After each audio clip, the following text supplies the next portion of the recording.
En 1903, Jeanne Desboulons et son frère Jean Desboulons luttent contre la publicité à coups de pelle. Première répression de la maréchaussée. 1977, le billboard Libération Front détourne des publicités en Californie. The skillfully reworked billboard with new lettering painted in the same style that the original has, turning strategic corporate elements back on themselves in a manner which is itself invisible.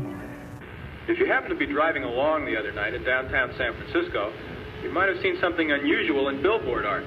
They were changing the message on the billboard. Not just the message, but also the images. En 1989, création d'Ed Busters au Canada.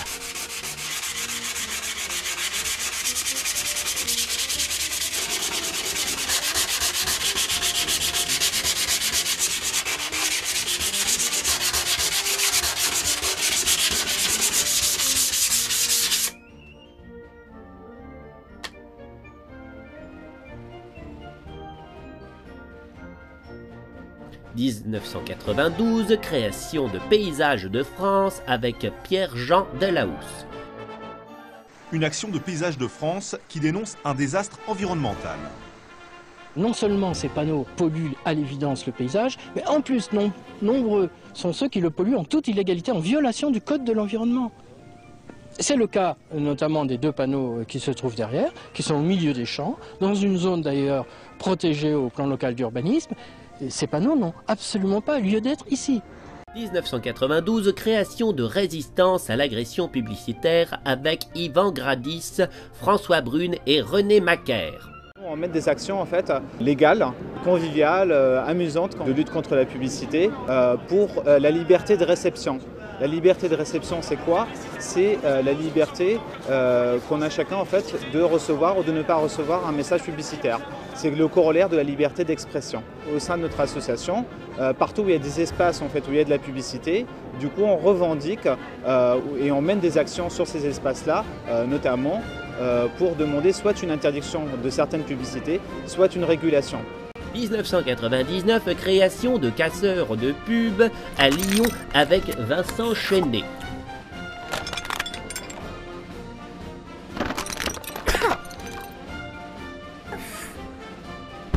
Croyez-vous encore qu'une croissance infinie est possible sur une planète où les ressources sont limitées?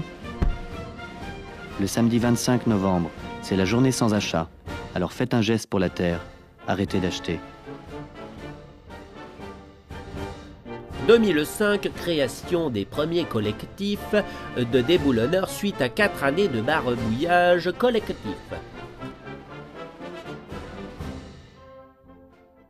On essaie d'établir un préjudice moral, un préjudice d'image pour faire réagir les publicitaires et pour faire prendre position au pouvoir public.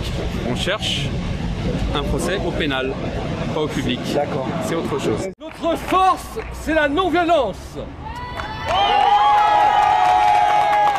C'est-à-dire que nous répéterons l'action tous les mois jusqu'à ce que les pouvoirs publics acceptent le changement de loi. Notre force, c'est la non-violence. Lorsque la police va arriver, elle ne devrait pas tarder. Ah! On l'attend. Eh bien, nous disons bonjour. Et même, lorsqu'on va plus loin, on apprend que les barbouilleurs veulent avoir des procès. Eh bien, qu'ils les aient. Ils l'ont bien mérité. Le système publicitaire est beaucoup plus putassier qu'il en a l'air. Il ne faut pas oublier que les médias qui façonnent la société, qui rend tributaires les politiciens, sont tributaires eux-mêmes du système publicitaire. Ça veut dire que la publicité bâillonne les médias. Oui!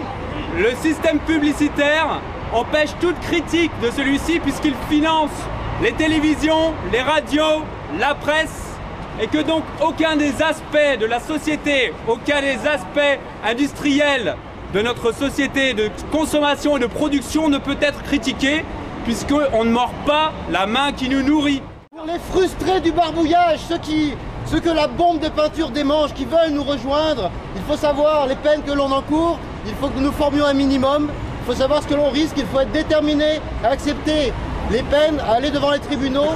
Pour ceux que ça intéresse, vous pourrez signer un engagement auprès du collectif des déboulonneurs de Paris. Les documents sont là, merci, au mois prochain. Fin 2005, la création des déboulonneurs en France. Et ça arrive quand à Lille et comment? Alors, je peux en parler parce que j'étais là justement à cette époque. Il y a à Lille, pour ceux qui connaissent, il y a le café citoyen qui se crée place du marché aux chevaux et le café citoyen, tout d'un coup, il y a plein d'associations et de collectifs qui se rejoignent, qui se croisent.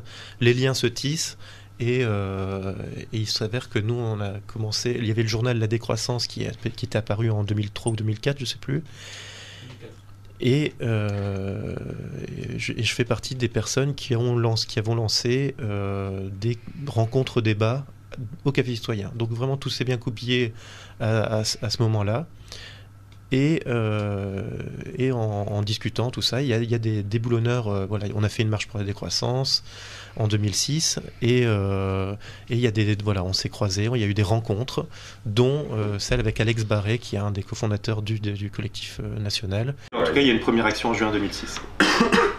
Et on ne s'est plus arrêté depuis. Sachant que les premières actions avaient eu lieu un an avant, avaient commencé en octobre 2005, donc Lille a existé très rapidement dans la foulée des premiers collectifs qui se sont lancés, collectifs de Paris, de Rouen, Lyon et Montpellier, qui étaient les 4 premiers. Et Lille, collectif le plus actif de France aujourd'hui. Sans haine, sans armes et sans violence, de résistance en désobéissance. C'est une évidence, nos vies n'ont plus aucun sens depuis que nos rêves sont indexés sur le prix de l'essence. C'est une évidence, nos vies n'ont plus aucun sens depuis que nos rêves sont indexés sur le prix de l'essence. La fronde commence sur cette place, ces casques lourds qui nous font face. Nous les défions, folie ou inconscience, sans haine, sans armes, sans violence. Nous sommes d'une espèce non protégée. Notre obsolescence est programmée. Nous devons disparaître de leurs étals avant liquidation totale. On conteste le système publicitaire et surtout l'affichage qui, selon nous, envahit l'espace public. Sans haine, sans armes et sans violence, de résistance sans désobéissance. C'est une évidence, nos vies n'ont plus aucun sens depuis que nos rêves sont indexés sur le prix de l'essence. C'est une évidence, nos vies n'ont plus aucun sens depuis que nos rêves sont indexés sur le prix de l'essence. Sans aucune condition de ressources, ils voudraient que l'on parte au pas de course. Au cas où vous n'auriez pas vu la pub, vous la verrez quand même dans tous les cas, puisqu'il y en a 6 qui font 12 mètres carrés chacune. Donc on a écrit le slogan Stop Pub sur les 6 panneaux pour utiliser le même principe que les publicitaires utilisent, à savoir le matraquage. Il faut absolument que ça rentre dans vos cerveaux.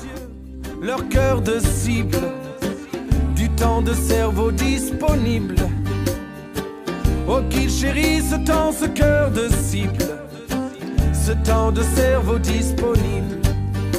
Sans haine, sans armes et sans violence, de résistance sans désobéissance. C'est une évidence, nos vies n'ont plus aucun sens depuis que nos rêves sont indexés sur le prix de l'essence. C'est une évidence, nos vies n'ont plus aucun sens depuis que nos rêves sont indexés sur le prix de l'essence. Sans haine, sans armes, sans violence. Sans haine, sans armes, sans violence. Prédicateur de la sainte finance, toxicomane, accro à la croissance. Nous sommes de ceux qui vous désobéissent. La plèbe blasphématrice. Jetez-nous l'opprobre, jetez-nous la pierre. Vos grenades suffiraient-elles à nous faire taire? Croyez-vous que nos combats soient périssables, nos engagements jetables? Croyez-vous que nos combats soient périssables, nos engagements jetables? Sans haine, sans armes et sans violence, de résistance sans désobéissance. C'est une évidence, nos vies n'ont plus aucun sens depuis que nos rêves sont indexés sur le prix de l'essence. C'est une évidence, nos vies n'ont plus aucun sens depuis que nos rêves sont indexés sur le prix de l'essence. Sans haine, sans armes, sans violence.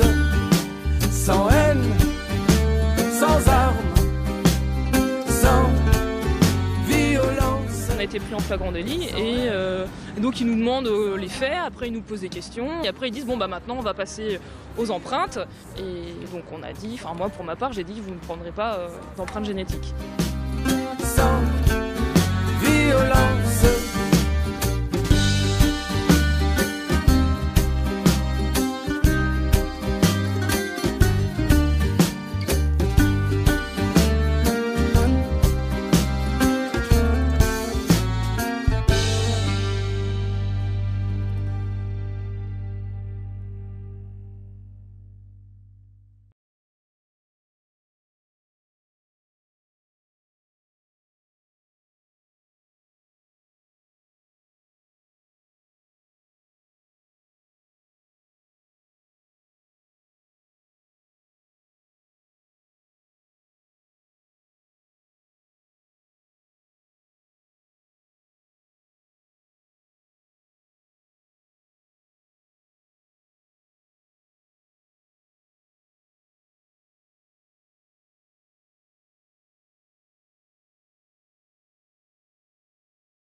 Les déboulonneurs ont enfin leur procès à Lille. C'est une bonne occasion pour nous de faire un film. Nous ?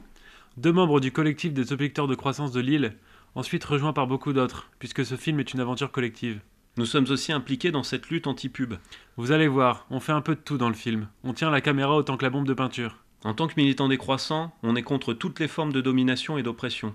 On est anticapitaliste et antiproductiviste, et donc anti-pub. Oui, parce que la pub, c'est l'un des piliers du capitalisme, avec le crédit et l'obsolescence programmée. Et pour lutter contre cette forme de domination, nous avons choisi la désobéissance civile. Concrètement, il s'agit de sortir du cadre légal pour refuser de se soumettre à la pub. On se réapproprie l'espace public de manière non violente. Alors on vous a invité pour parler de plein de choses, notamment du fait que vous êtes des criminels qui allaient bientôt passer en jugement, c'est au mois de juin, c'est ça, début juin ? Le 9 juin. Alessandro, c'est un criminel, pas moi. Moi, je suis pas jugé. Ah, c'est vrai, non, il y en a 2, dont Alessandro. Et Mallory. On lutte contre l'envahissement des panneaux publicitaires dans la sphère publique, c'est-à-dire la rue, pour à terme le faire disparaître. Bon, déjà, on revendique des panneaux qui font 50 par 70 cm, c'est l'affichage associatif et politique, et puis des densités beaucoup moins importantes. Personnellement, ce serait pour l'éradication pure et simple, mais on n'y est pas encore. Et donc, on fait une action par mois, depuis 10 ans maintenant, et lors d'une de ces actions, on a été interpellé, ça arrive souvent, on s'est rendu au poste de police comme d'habitude, sauf qu'il y a eu suite cette fois-ci, et on a un procès. Il y a 2 chefs d'inculpation. Voilà, c'est ce que j'avais demandé. C'est dégradation légère, donc dégradation légère, c'est barbouillage de panneaux publicitaires. Et il y a refus de prélèvement d'ADN. On a un avocat qui s'appelle William Bourdon, qui est un des 5 avocats d'Edward Snowden, que vous connaissez, enfin, qui est très médiatisé en ce moment. Qu'on sera 2 à être prévenus, mais effectivement c'est un collectif, et c'est ça qui est fort, c'est que c'est non seulement un collectif lillois, mais en plus national. Donc il y a toute une force derrière, politique, et on invite, enfin pour avoir assisté à des procès ailleurs, c'est vraiment un moment fort, un moment militant très très fort. En fait, c'est le procureur qui nous fait un procès, c'est pas les afficheurs. Donc ça Oui, aussi, voilà, c'est ça que j'avais demandé. Ah oui, ça c'est très drôle, parce que donc on a reçu les procès-verbaux pour faire le procès. Parce qu'en fait, ça fait quand même 8 ans que les déboulonneurs à Lille sont actifs. Et jusqu'à présent, il n'y avait jamais eu de démarche en fait de la part du procureur. Enfin, j'étais peut-être pas déjà arrivée. Ouais, moi j'étais là à l'époque. À l'époque, je faisais partie des déboulonneurs. Et on avait eu une première tentative de pression, mais c'était l'afficheur, c'était JC Decaux qui avait porté plainte à l'époque. Mais à chaque fois, en fait, il s'est jamais rien passé concrètement à Lille. Et qu'est-ce qui a fait ? Enfin, est-ce que vous savez pourquoi tout d'un coup le procureur se met Peut-être qu'il en a eu marre. Parce qu'en fait, c'est même pire que ça, c'est qu'on avait même une relative liberté, à tel point que les officiers de police nous disaient mais nous de toute façon on a ordre de pas vous arrêter. Oui, c'est ça. Ils s'en cachaient même pas, quoi. Ils nous le disaient clairement, on a ordre de pas vous arrêter. Donc on a laissé dénoncer. Et puis bon, des fois on n'était même pas emmenés, quoi. Les 2 motifs, c'est le procureur. Même pour la dégradation. Oui, c'est ça qui est très drôle, c'est que dans les procès-verbaux que les flics ont fait, donc eux ils ont quand même travaillé, ils se sont demandé bah tiens s'il y a une peine on va voir. Donc personne n'a déposé plainte pour les panneaux qu'on a barbouillés. Ils ont retrouvé aucune trace de qui avait nettoyé, de combien ça avait coûté. Donc ils disent bah on sait pas ce qui s'est passé. C'est-à-dire que si nous c'est nous qui devons leur fournir les photos des panneaux qu'on a barbouillés, quoi. Eux-mêmes ils les ont pas, quoi. On risque pour le refus de prélèvement ADN 1 an de prison et une amende, alors je sais plus, ça c'est 15 000 euros. 15 000 euros, mais bon, dans les faits, on risque pas trop ça. Et pour la dégradation légère, donc le barbouillage, je crois que c'est des travaux d'intérêt généraux. Hein. Ou 3 750 euros. Voilà. Quand même. Donc peut-être qu'on refera des soirées de soutien pour payer les amendes. Bon, dans les faits, dans les procès comme ça, le dernier procès parisien, il y a eu une relaxe, donc c'est ce qu'on va demander. Et on a le même avocat. On a le même avocat, donc c'est pas gagné non plus, mais bon. Et sinon, les autres procès de déboulonneurs, c'est quelques centaines d'euros d'amende. Et on va essayer de faire changer la loi. Et il faut savoir qu'à Paris, en 2013, il y a eu une relaxe pour des barbouilleurs pour état de nécessité. C'est-à-dire que une juge en France a dit que la publicité représentait un danger immédiat pour la société.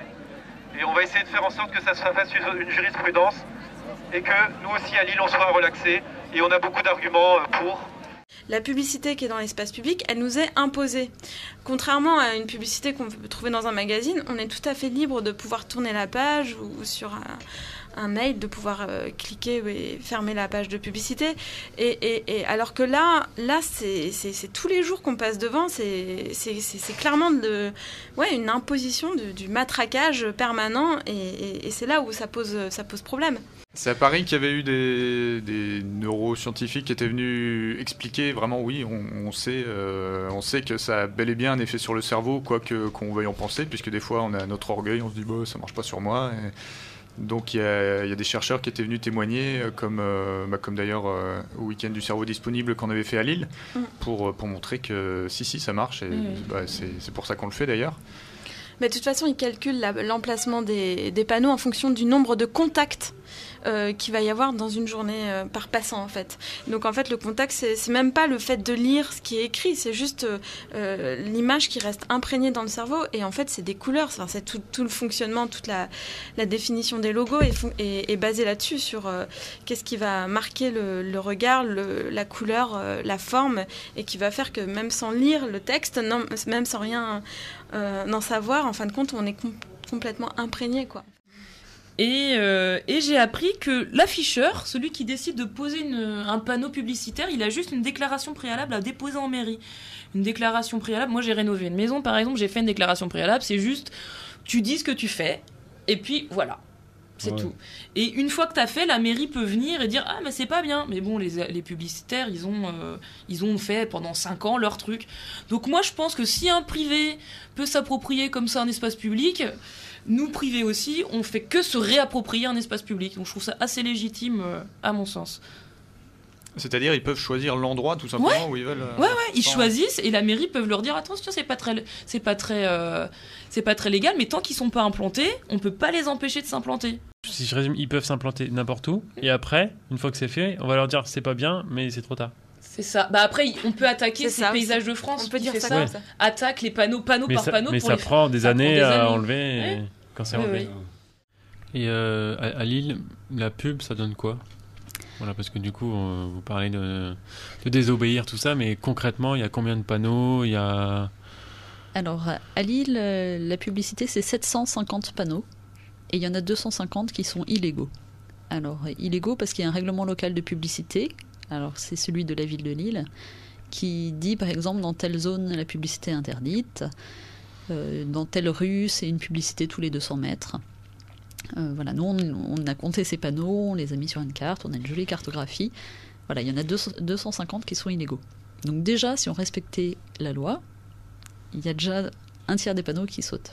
Le principe aussi des déboulonneurs, c'est d'utiliser l'espace juridique comme un espace de débat politique et de médiatisation. Oui. Est-ce que là, actuellement, les médias vous suivent ? Est-ce que ça va Après... Oui, on en a beaucoup plus. Il y a quand même eu pas mal au niveau local, beaucoup. Au niveau national, il va y avoir des retombées un peu, mais c'est quand même, je trouve ça... Ça fait pas particulièrement débat, il n'y a pas foule encore qui se réveille autour de cette question-là, au niveau politique et tout ça, sur la communauté urbaine, non ? En off, oui. Après,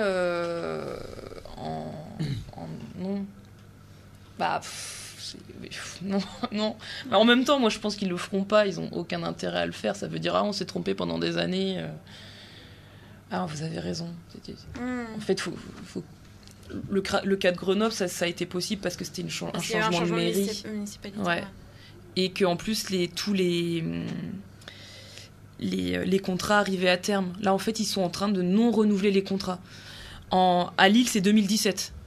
Le contrat avec Clear Channel, je crois. D'accord. Donc, on a jusqu'à 2017 pour faire pression. Il y a notamment les RAP, Résistance à l'agression publicitaire, qui eux sont une association, et ils font tourner une pétition. Donc, plus on est nombreux à signer cette pétition pour faire pression, pour ne pas renouveler les contrats, merci, publicitaires. Donc, j'ai dit qu'il faut que très vite, même immédiatement dans le procès, soit affirmé le fait que nous ne sommes pas contre la publicité, mais contre la surpublicité. Il ne faut pas se laisser enfermer dans des querelles de mots. Et là, on tend la verge pour se faire battre, justement, si on dit qu'on est contre la publicité. À la rigueur, il faut dire... une publicité qui est dangereuse, pour moi, n'a pas lieu d'être. On est contre quelque chose. Quelque chose que par commodité on appelle publicité, qu'on ferait mieux d'appeler et que je peux définir, si vous voulez, comme dans la pièce. Ce qui est important, c'est de définir les choses, de ne pas lâcher, on est contre. Assez rapide. Parce que certains juges, en gros jeu, nous enfermaient dans cette tout de suite qu'on est pas armure ridicule et stupide surtout. Bon, bienvenue, merci beaucoup d'être venu à cette 79e action du collectif des déboulonneurs de Lille.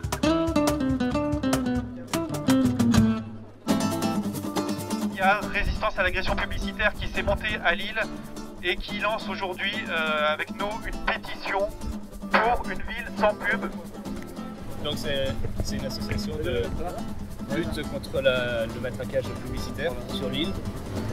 Et donc il y a trop de publicité à Lille, on se marche dans la rue, on est partout, on n'a pas moyen d'y échapper. On trouve que la publicité a des effets néfastes, elle revendique certaines normes, certaines valeurs sur lesquelles on n'est pas d'accord, elle tourne parfois des propos sexistes et présente beaucoup de clichés. Et donc ce qu'on demande dans cette pétition, c'est la non-reproduction du contrat publicitaire. Donc la ville de Lille a des panneaux publicitaires qu'elle loue à des privés. Voilà. Et on aimerait qu'il ne soit pas reconduit, donc que ça suive l'exemple de ce qui s'est passé à Grenoble où les panneaux publicitaires ont été remplacés soit par des arbres, soit par des panneaux pour des associations, pour de l'affichage associatif. Et on voudrait qu'il se passe exactement la même chose à Lille. D'accord. C'est une belle initiative. Je veux bien signer.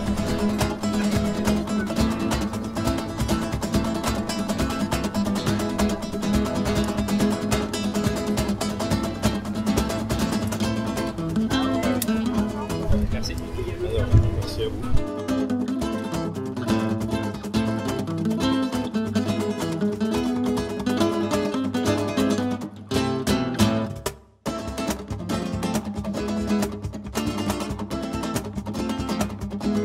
Alors aujourd'hui, pas de barbouillage, on va juste coller des affiches qui ont été réalisées aujourd'hui lors d'un atelier participatif par tous les gens qui sont passés. Voilà. Donc le parcours, ça va être rue Nationale, je pense, Rioux, et puis rue Béthune peut-être, pour finir à République.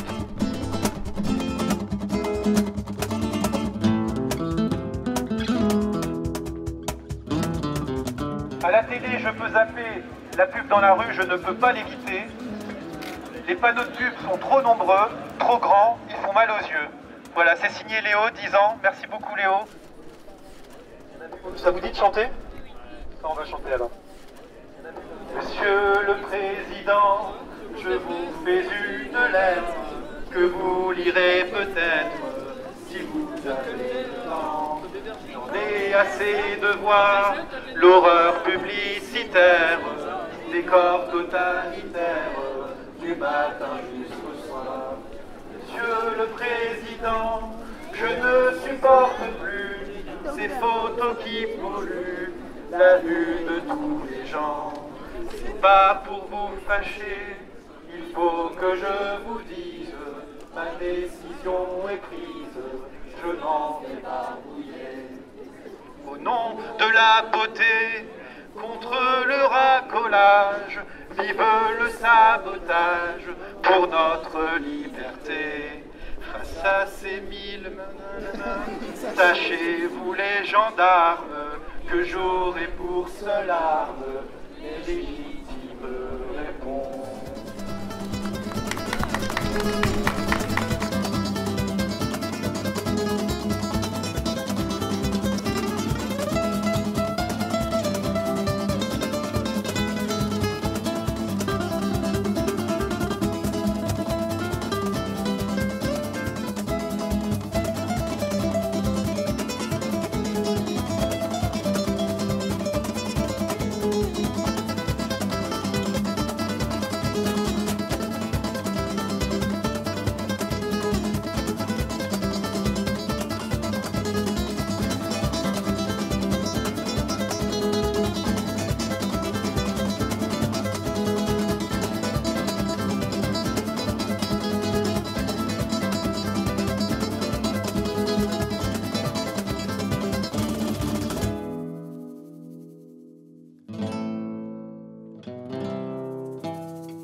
Bah, il n'y a pas d'image.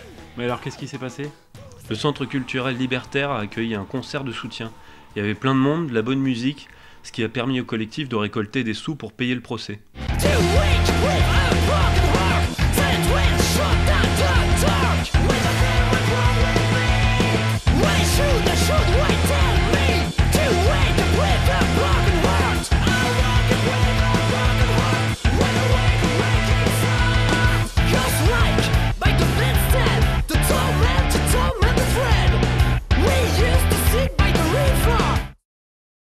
Nous sommes des juristes qui s'adresseront à vous aujourd'hui dans le cadre d'une procédure, et une procédure qui permet, en tout cas qui est la garantie pour tous les citoyens, de participer, du moins d'être associés à l'élaboration de ce règlement local de publicité.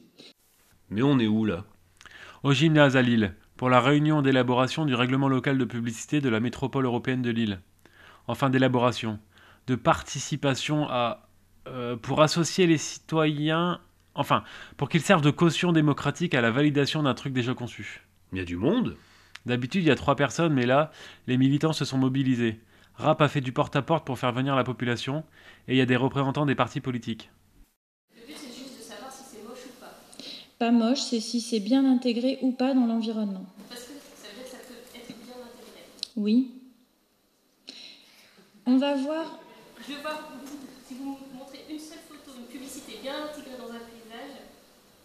Alors, on va l'expliquer par la suite. Alors, donc ça, c'est votre avis. Voilà. Le règlement local de publicité est issu de règles qui ont vocation à préserver l'environnement, et il n'est pas considéré par le Code de l'environnement, que ce soit le message ou le contenu de l'encadré qui viennent impacter l'environnement, mais bien la structure elle-même, dans sa forme, sa taille, son positionnement. Vous avez une toute petite structure qui sera très bien intégrée. Si dedans vous mettez quelque chose de flashy, dégoûtant, avec je ne sais qui à poil, etc., ce que vous voulez, ça, c'est pas du fait du règlement local de publicité. Par contre, la taille et le positionnement, et qu'il soit plus ou moins lumineux à certaines heures de la nuit ou de la journée, ça peut vraiment faire l'objet de nouvelles règles. On vient ici pour présenter la possibilité d'établir un règlement qui durcit les règles appliquées aujourd'hui, c'est-à-dire qui contraignent encore davantage la possibilité d'afficher sur le territoire.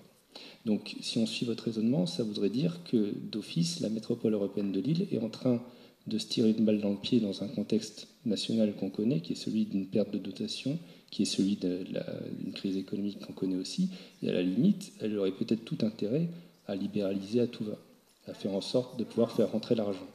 Si ça rapporte rien, donc à faire autant tous les enlever, si ça rapporte rien. C'est pas la question. En fait, peut-être, sauf que, d'accord, je suis d'accord qu'il y a une question, il y a clairement une question économique qui peut transparaître. Non, mais à Marc, les panneaux que vous voyez sont en infraction, c'est tout. Mais là, clairement, sur une même unité foncière, je ne sais plus combien on en a bien 6. Bon, sauf erreur de ma part, c'est sûr qu'il y en a au moins 2 qui sont en trop. Il faut que l'autorité compétente en matière de pouvoir de police ait envie de verbaliser.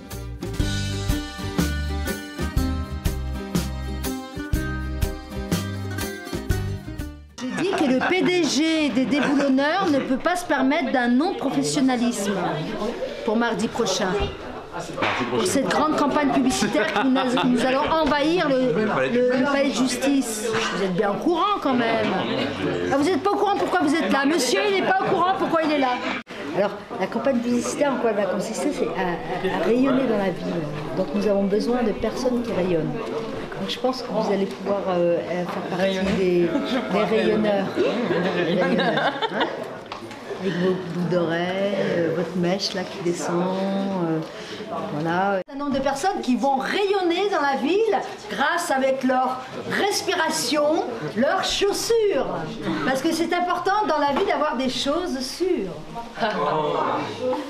Alors, pour ce soir, nous allons avoir deux moments intenses. Alors je vous présente les Rage Against de Leaking. Je vous laisse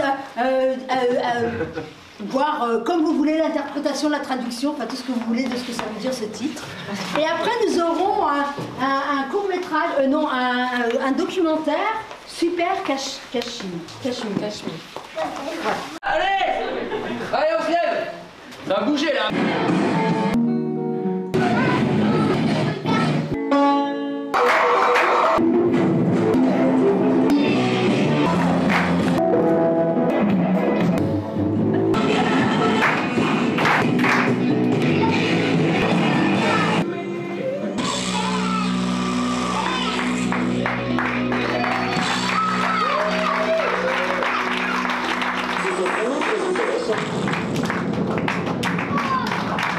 Vous êtes là pour une soirée de soutien aux déboulonneurs dans le cadre de la semaine de la décroissance. Bonsoir.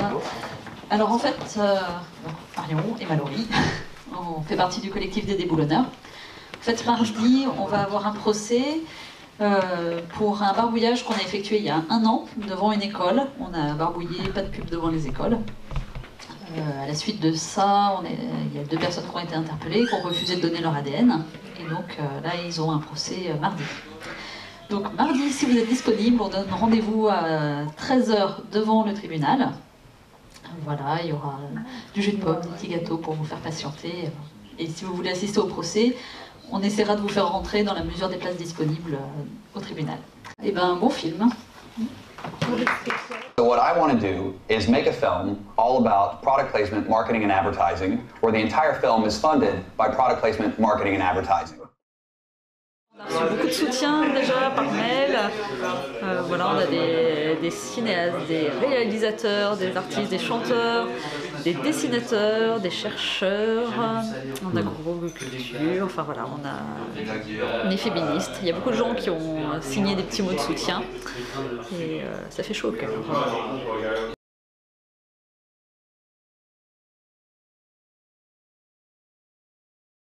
Il y a du beau monde. Oui, le collectif des déboulonneurs a demandé et obtenu des lettres de soutien, ainsi qu'Alessandro qui a fait jouer son réseau.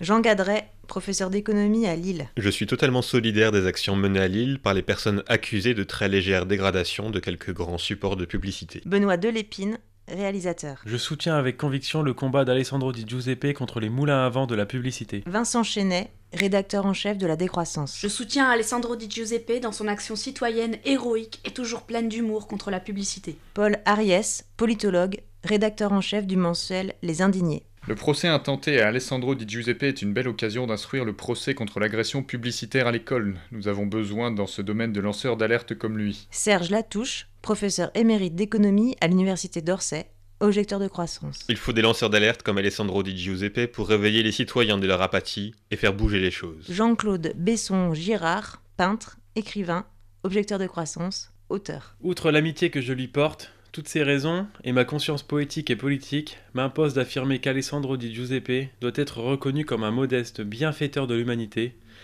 et par conséquent libéré de toute poursuite judiciaire. Marie-Noëlle Bas, présidente des Chiennes de Garde. Soutien inconditionnel aux déboulonneurs qui permettent une réflexion citoyenne face à la marchandisation extrême pour rêver un futur différent avec plus d'humanité et de solidarité. Fabien Charbonnier, chercheur en agroécologie dans le Chiapas. Votre lutte est vitale pour le genre humain. Olivier Chantraine, professeur émérite de sciences de l'information et de la communication à l'université Lille 3, militant du parti de gauche. Je voudrais vous exprimer ici mon plein soutien. Ce matin, j'ai rencontré des parents d'élèves de l'école Pasteur. C'est l'école devant laquelle on a barbouillé les panneaux publicitaires. On a écrit pas de pub devant les écoles. Et voilà, ces parents-là vont m'écrire une lettre ce week-end pour une lettre de soutien aux déboulonneurs. Ils soutiennent notre action. Je suis arrivé un petit peu en retard. La stratégie globale, c'est quoi par rapport aux témoins? Et c'est qui eux? Les témoins au procès sollicités par le collectif.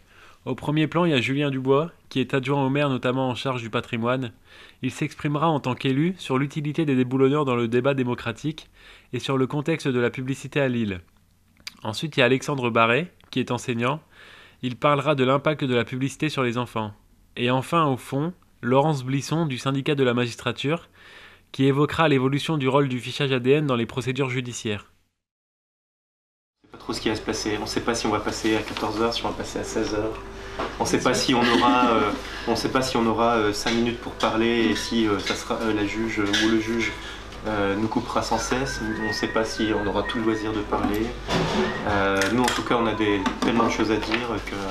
Tu seras forcément frustré. On sera frustré. Non, mais il faut pas... Oui, bon, faut aller à l'essentiel, quoi. Donc, on a essayé de se préparer, mais on ne sait jamais ce qui va arriver. Quoi qu'il arrive, nous, on arrive serein au procès.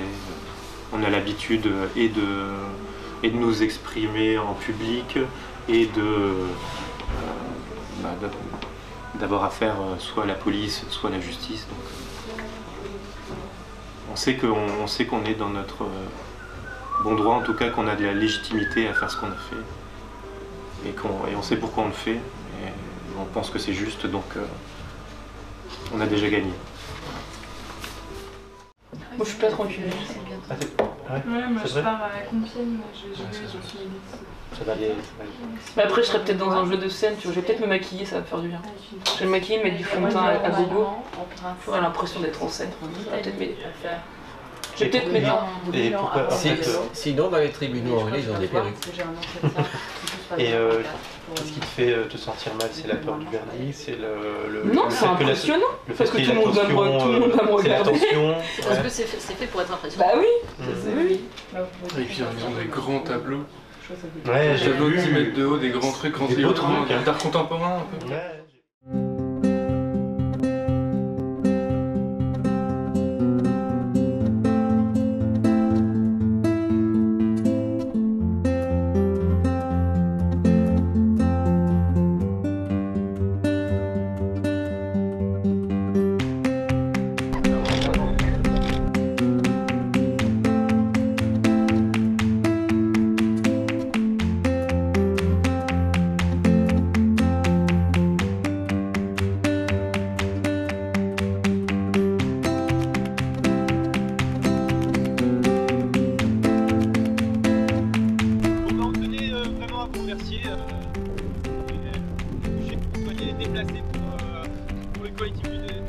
C'est vraiment un moment un peu important quand même, ça fait 9 ans qu'on attendait ce procès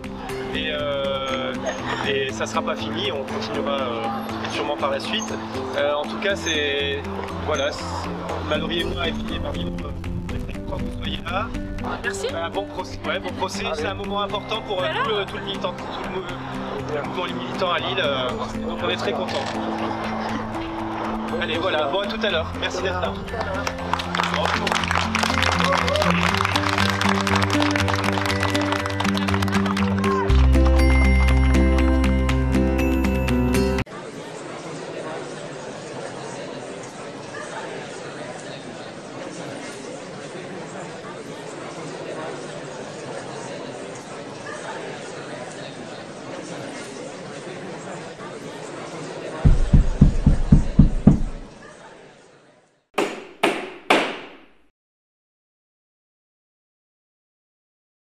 Il vous est reproché d'avoir à Lille, le 26 mai 2014, dégradé 5 panneaux publicitaires et d'avoir refusé le prélèvement dans le cadre de la procédure pour l'alimentation du fichier national des empreintes génétiques.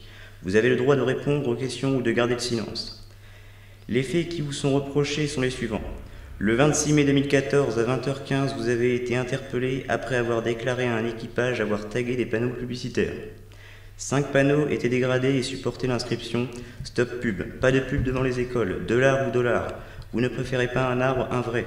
La pub nous saoule, un quart des votants est raciste et ou ignorant. Un tiers des panneaux sont illégaux. Résistez, signez les déboulonneurs. Vous avez été auditionné et avez reconnu les faits. Vous avez déclaré avoir barbouillé les panneaux dans un cadre de désobéissance. Sur ces faits d'inscription par tag, qu'avez-vous à dire? Je préfère parler de barbouillage. Nous préférons parler de barbouillage. C'est un acte symbolique de légitime réponse. Vous attendiez la patrouille de police. Vous souhaitiez être interpellé?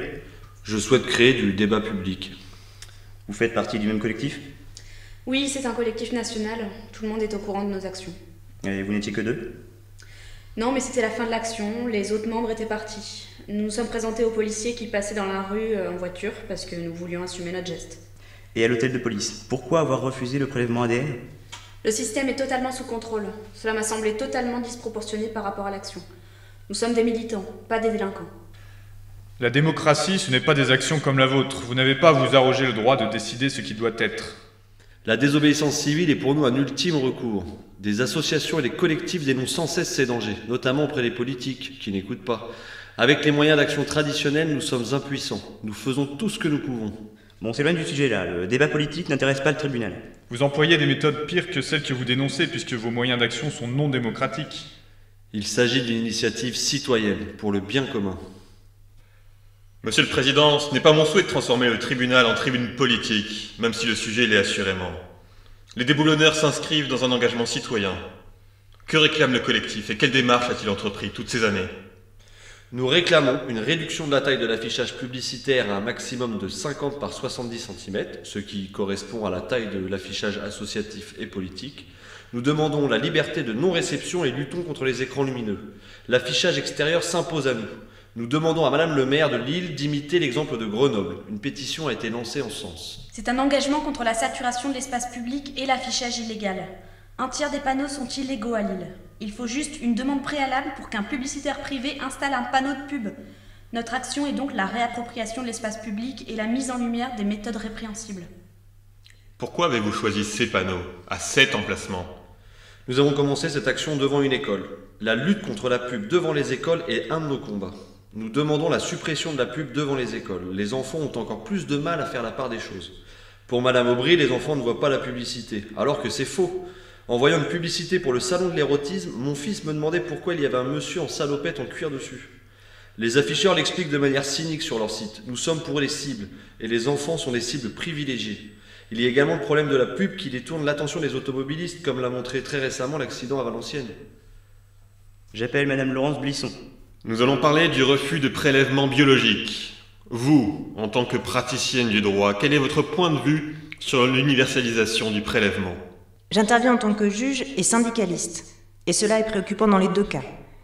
Le fichage est accessoire dans les procédures, mais la loi a permis l'extension massive du prélèvement. Plus de 137 infractions sont concernées, dont beaucoup de mineurs. Nous sommes passés de quelques milliers de personnes fichées dans les années 2000 à 2,5 millions en 2015, dont 80% concernent des personnes non condamnées. Il y a une dérive. Le fichier est devenu une sanction. J'appelle Monsieur Julien Dubois. Vous siégez au conseil municipal de Lille. Quelles sont vos attributions? Je suis adjoint au maire au patrimoine, aux archives et à l'archéologie. La publicité est présente dans l'espace public. Quel est votre regard sur sa place?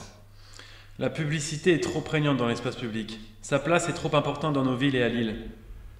Quelles sont les mesures légales des collectivités locales concernant la publicité? Les collectivités locales, dont Lille, ont adopté un premier règlement local de publicité en 2007. Un nouveau à l'échelle de la métropole européenne de Lille est en discussion en ce moment. Le problème est qu'il y a d'importants intérêts financiers en jeu. 200 panneaux illégaux à Lille ne sont pas retirés alors qu'ils le devraient. Vous constatez un échec des pouvoirs publics face aux afficheurs? Oui, le lobby des afficheurs retarde les choses à Lille. Les afficheurs ont des avocats qui sont là pour contourner la loi. Tous les avocats ne sont pas comme ça. C'est vrai, il y en a des biens. Les déboulonneurs ont joué un rôle dans la prise de conscience? Très certainement. Les déboulonneurs sont des lanceurs d'alerte. Ils sont le contraire des taggeurs puisqu'ils assument leurs actes. En tant que citoyens qui alertent, ils sont utiles et contribuent à la richesse du débat public. Ils sont le sel de notre démocratie. J'appelle Monsieur Alexandre Barret. Vous êtes professeur des écoles et vous avez réalisé un travail sur la publicité. Oui, un mémoire de recherche sur la publicité et les enfants. Quelles sont les premières conclusions? La publicité est une entrave à l'action des enseignants et biaise notre discours vis-à-vis des élèves sur différents plans. Elle a un impact nocif sur le développement des enfants. L'affichage est le deuxième médium publicitaire.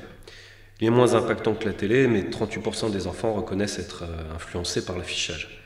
Les élèves reconnaissent à 80% qu'ils sont prêts à dépenser pour les produits vus dans les publicités. Il y a un décalage à l'école. Par exemple, doit-on interdire l'usage des cosmétiques? En effet, il y a une volonté de ressembler à l'imagerie publicitaire. Les jeux vidéo sont le loisir préféré des enfants, principalement dû à l'affichage, puisqu'il y a une stratégie pour cibler les enfants. Cela a des conséquences sur la construction de ces derniers. Le marketing est biaisé par les différentes industries. Par exemple, les publicités montrent l'alcool comme un jeu, ce qui a pour conséquence que les premières expériences de consommation se font vers 9-10 ans. L'autorégulation demandée est en contradiction avec l'intérêt des enfants qui subissent ces impacts. Cette population est touchée malgré elle. Je rappelle qu'il n'y a pas de partie civile dans ce dossier. Monsieur le procureur. Vous êtes accusé de dégradation légère en réunion et de refus de prise d'ADN. Le barbouillage est comme un tag. Il s'agit de porter des écrits sur un panneau qui ne vous appartient pas. Les produits utilisés ne sont pas auto-nettoyants, ce n'est pas de la peinture à l'eau. Ils ont dû être nettoyés, il y a donc eu dégradation. Les panneaux n'ont pas été rendus impropres, mais les panneaux ont été dégradés. Ils ne sont pas prévus pour recevoir des messages. Je demande la condamnation pour ces dégradations. Sinon, tout le monde pourra se balader avec une bombe et inscrire ses messages. C'est un délit. Il y a donc obligation de se soumettre à un prélèvement ADN. Vous avez refusé de vous soumettre au prélèvement. Aujourd'hui, votre acte est assumé, mais demain, peut-être que ce ne sera pas vu, pas pris. Vous avez votre action, avec vos motivations, mais vous êtes des personnes. Et la loi prévoit le prélèvement ADN. Pour la dégradation, je requiers 1 mois d'emprisonnement avec sursis, et pour le refus de se soumettre au prélèvement ADN, je requiers 2 mois d'emprisonnement avec sursis. Les déboulonneurs sont un mouvement moderne, récent et citoyen. Ils incarnent la figure du lanceur d'alerte qui peut devenir désobéissant. Le désobéissant n'est pas forcément un délinquant. Je vais plaider en droit, même si le contexte est clair. Il y a un état de nécessité. Il est rare que pour des faits similaires, 2 juridictions, en 2 ans, relaxent des membres du collectif pour 2 motifs différents. Avec celui que je vais vous décrire, vous aurez 3 motifs pour relaxer les 2 prévenus. Pour les relaxer, je vous laisse le choix. Vous pouvez le faire au nom de la liberté d'expression, pour état de nécessité, ou encore pour l'absence de dommage. Selon la jurisprudence, qu'est-ce qu'un dommage ? Le dommage doit être caractérisé. S'il n'y a pas de conséquences matérielles ni de dégâts, alors il n'y a pas de nécessité de réparation. Le juge ne peut pas condamner un comportement puisqu'il n'y a pas de dommage, pas de victime, pas de partie civile. Le juge est un homme qui fait des arbitrages. En 2011, la 13e chambre de Paris a été le théâtre d'intenses débats. Au nom de la liberté d'expression, les membres du collectif ont été relaxés. Le jugement flirte même avec l'état de nécessité. Après l'épuisement de toutes les possibilités, l'action a été vue comme un ultime recours. Comme, pour citer Hannah Arendt, l'ultime droit d'appel des citoyens. En 2013, des militants ont obtenu la relaxe pour état de nécessité. Le débat public est un débat en mouvement. Le débat progresse sur les lanceurs d'alerte. Le Sénat a légiféré pour les protéger.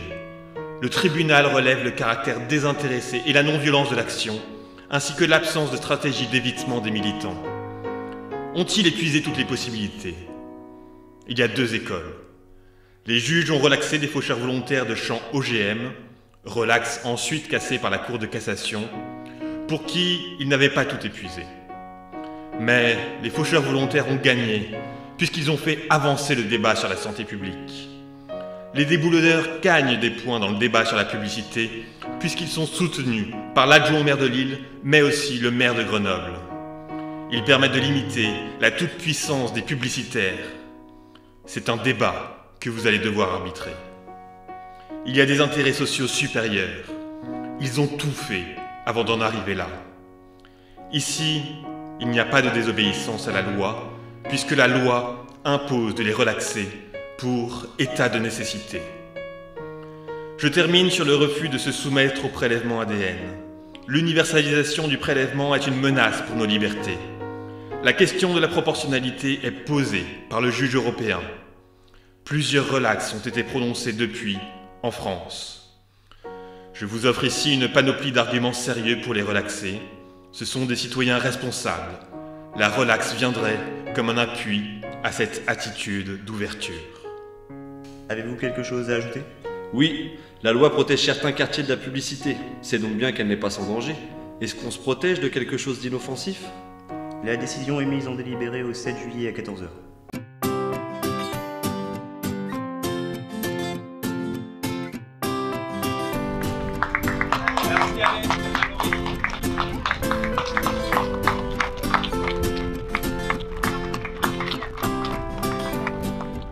Ça va mieux, hein, je suis vachement plus détendue. Et au final, moi je trouve que c'est plutôt pas mal passé. Moi j'attendais vachement un juge vraiment là pour te juger parce que t'étais condamnable. Et en fait non, il est juste là pour écouter et après se faire son avis, ce qui n'est pas du tout la même logique. Et je l'ai trouvé hyper à l'écoute, il a coupé personne, il nous a bien laissé s'exprimer. Bon, après moi j'ai un peu perdu le fil souvent, on ne sait plus où on en est, c'est quand même assez impressionnant hein, au final. Même si une fois que tu y es, tu oublies tous les gens derrière, c'est quand même assez impressionnant. Impressionnant. Donc là jusqu'au 7 juillet. Jusqu'au 7, ouais, le délibéré c'est jusqu'au 7 juillet, 14h. Donc jusqu'au 7 juillet, on attend. Il faut pas qu'on se refasse choper avant cette statue. Normalement c'est pas le lieu d'une tribune, on a eu très peur parce que le juge voulait se placer sur le plan du droit et uniquement du droit et heureusement on a pu faire valoir quelques arguments les dangers de la publicité. Et les témoins ont été entendus, la parole a été écoutée, donc respectée. Et voilà, on est content, on est vraiment content de ce procès. Ah merde, il est pas là.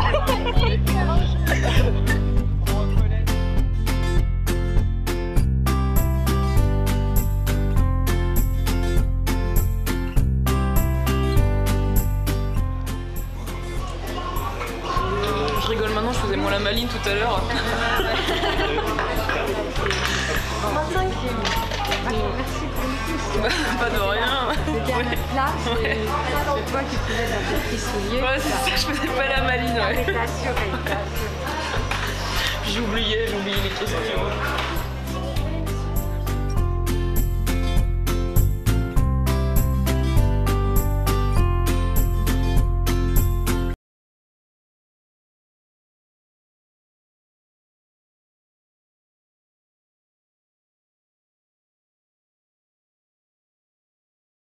À l'audience publique du tribunal correctionnel de Lille le 7 juillet 2015 a été appelée l'affaire entre monsieur le procureur de la République, demandeur et poursuivant, et Alessandro Di Giuseppe et Mallory Fossard, prévenus pour les faits de dégradation ou détérioration légère d'un bien par inscription, commise en réunion le 26 mai 2014 à Lille, et refus de se soumettre au prélèvement biologique destiné à l'identification de leurs empreintes génétiques, fait commis le 26 mai 2014 à Lille. Le tribunal a délibéré et statué conformément à la loi en ces termes. Bon, c'est un peu long, on va vous résumer. Mallory et Alès sont relaxés pour la dégradation des panneaux car l'infraction n'est pas caractérisée. En revanche, ils sont condamnés à 500 € d'amende avec sursis pour le refus de se soumettre au prélèvement biologique parce que l'infraction est caractérisée. Pour ces faits, le tribunal condamne Di Giuseppe Alessandro et Fossard Mallory au paiement d'une amende de 500 € et dit qu'il sera sursis totalement à l'exécution de cette peine.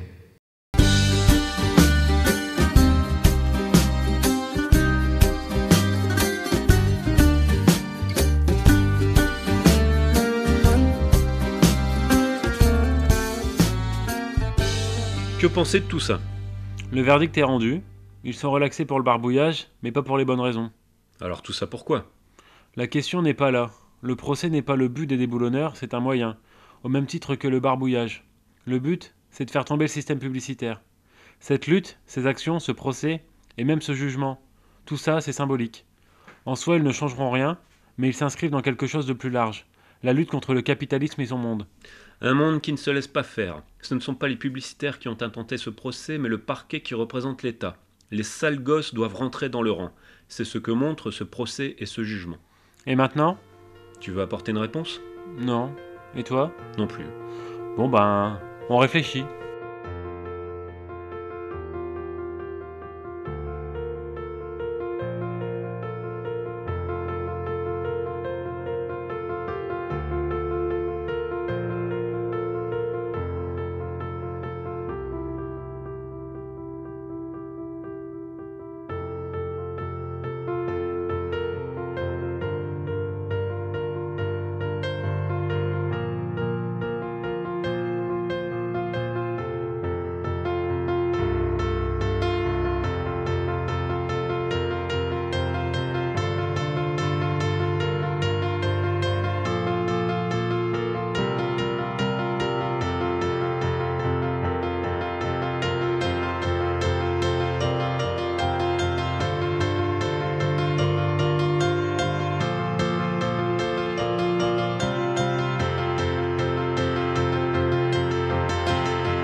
panneaux refourgués, votre bonheur manufacturé. On n'a pas envie de trimer 5 jours sur 7 pour s'acheter un tas de saloperies inutiles auxquelles on n'aurait pas pensé. Sans tous les slogans infantiles que nous crachent vos publicités, on débarque pour déboulonner tous vos panneaux, qu'est-ce qu'ils sont laids. Mais quand bien même ils seraient beaux, on veut pas de vous dans nos cerveaux. On rêve de rues débarrassées, des injonctions à consommer. Où que se pose notre regard, c'est plein de pubs et y en a marre. Si tu viens pourrir notre ville, avec tes affiches débiles, tu nous trouveras sur ton chemin, on s'en fout de ton baratin. Tu veux nous laver le cerveau, gicle de peinture dans ta face. JC et tous tes poteaux, allez crever dans la crasse. Ça plaît pas trop aux flics, c'est du trouble à l'ordre public. Martineur dit nous foutre la paix, et parfois on se fait arrêter. Ils veulent qu'on crache notre ADN pour le classer dans leur fichier. Qu'est-ce que c'est que cette idée malsaine? Non c'est non, pas besoin d'insister. De déboulonneurs en procès, ça tombe bien, c'est ce qu'on attendait. Soudain les chiens de garde à court pour les voir plaider devant la cour. C'est que de la légitime défense, remballer vos sucette rance. On s'arrêtera pas de barbouiller tant que la rue sera privatisée. Si tu viens pourrir notre ville, avec tes affiches débiles, tu nous trouveras sur ton chemin, on s'en fout de ton baratin. Tu veux nous laver le cerveau, gicle de peinture dans ta face. JC et tous tes poteaux, allez crever dans la crasse. Salut monsieur le procureur, pour toi je place une dédicace. T'aimes ça jouer les inquisiteurs, on voit de quel côté tu te places. Sors ton violon, tu fais nous chialer sur la démocratie bafouée. Tu défends juste leurs intérêts, j'hésite entre rire et gerber. À quel moment tu t'es ému de tous les panneaux illégaux posés tranquille dans les rues? Mais peut-être que tu trouves ça beau. Ou peut-être qu'il faut du pognon pour imposer son opinion. Le décervelage collectif, après tout, ça fait du bif. Si tu viens pourrir notre ville, avec tes affiches débiles, tu nous trouveras sur ton chemin, on s'en fout de ton baratin. Tu veux nous laver le cerveau, gicle de peinture dans ta face. JC et tous tes poteaux, allez crever dans la crasse.